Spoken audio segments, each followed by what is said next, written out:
a bridge from here to here, a bridge from here to here, and a bridge from here to here. What is the benefit of this comparing to an all-on-6 full porcelain? First of all, you can floss, so it's easier the cleaning. Second of all, you don't have more pink material, so patients love that, you know. And another important is that this restoration makes, in a long term, a more predictable result. Why? If you have an all-on-6, right, and you are eating a big steak here, everything, if I bite here, you will have the stress of the structure here. If you had a whole bridge. Isn't there 7 there though?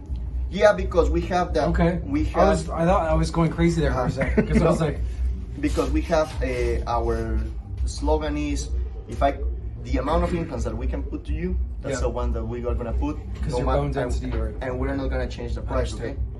But what is one of the other benefits? If you bite a here and steak with this bridge, these implants are not receiving stress. So in a long term, the screws will get loose less, you will have less bone loss, and it's better. And here we put the 6 implants in, so bridge, bridge, and bridge.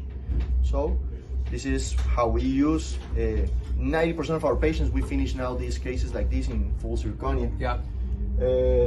Well, also we have patients like this, you know, that we are prepping the crowns. So this is a patient that actually that's the one that was going out. See. So we prep crowns here, and then tomorrow on Thursday we're gonna start putting implants in the places that they miss. You know, this patient was coming